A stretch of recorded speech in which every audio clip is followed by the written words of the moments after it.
So the relationship in reality theory, choice theory, is the primary factor that underlies change, and so lots of relationship. Carl Rogers would be proud here. Connect with the client, help to fill that love and belonging need. Talk to the sane parts of clients. Don't talk to the broken parts of them. Don't talk to the parts of them that are in the act of becoming great. They're not broken, but they're in the act of becoming great. Talk to talk to the parts of the clients that are strengths. So it's warm, supportive. The counselor is conveying lots of hope. It's necessary, but not sufficient for change to occur. And so he parts a little bit from Rogers here, saying, no, you've got to do some things. You can't just create the right relationship. It's super important, but you've got to be a skilled clinician as well.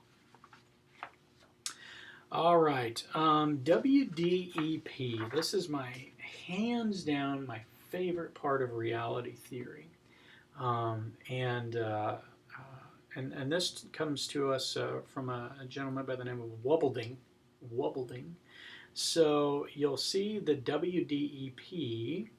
The W is wants, D direction and doing, E evaluation, P planning and action. All right, so using the WDEP model, what is it that the person wants? Direction and doing, where are you going? And where is your behavior taking you? The evaluation is your present behavior taking you where you want to go. And P, planning and action, what needs to change? Create a plan to get you where you want. So, for example, I want to own a Corvette. I want to own a Corvette. All right. So, that's the wants, direction and doing, and the evaluation. So, is the direction of your life with being on probation for a driving under the influence of alcohol, where your job was a school bus driver, is that taking you closer to that Corvette that you want, or is it taking you further from? Well, it's probably taking me further from, because I don't have a job to be able to pay my bills, to save up for this Corvette. I don't have a driver's license for number two.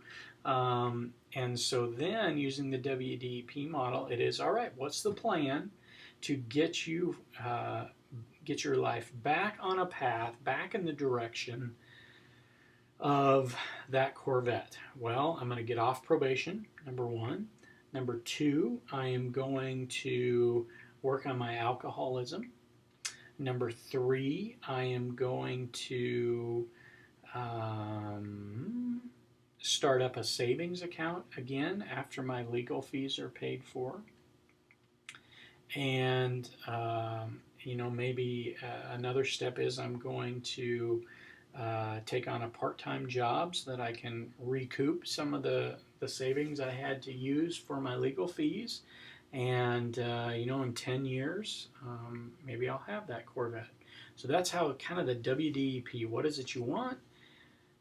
Is your life going in the direction of getting what you want? And what do you need to do differently to get that to happen? Assessments, I think this one is kind of interesting too, especially in light of the medical background. Glasser didn't use standardized assessments. He relied on choice theory entirely. He didn't believe in diagnosis, didn't believe in testing, didn't believe in medications either. And so he must have been quite the outcast, I would say, kind of in that medical world, because these just do not line up. He believed the one primary reason people seek counseling is they're experiencing a present unsatisfying relationship. They're in a relationship, they're not enjoying it. It is not going well for them. Here, Glasser is talking about relationship. It has become apparent to me that all unhappy people have the same problem. They're enabled to get along well with the people they want to get along well with. So techniques. He provides, to his credit, reality and choice theory gives us quite a lot of um, strong techniques. And so, you know, uh, here's kind of how we would go about helping someone with this. So all we can really give another person is information. I can't take anything away. I can't add anything. All I can do is just give them information. I can teach choice theory. I can help them prioritize their wants and needs. I can ask them to evaluate how effective their choices are, gentle confrontation, communicating support, encouraging them, giving courage to them, understanding and in fact accepting that all clients want to fill their basic needs. Everybody is trying to fulfill these basic needs. Respect what people want. Don't try to put your agenda onto them, but respect what it is that they want, because they will work for the things that they want. They will I don't know, they'll expend a lot of energy in going after things that they want. They won't for things that you want. They won't for things that probation wants for them, or a judge, or a wife makes them do, or a husband mandates that happens. And so, really respecting that.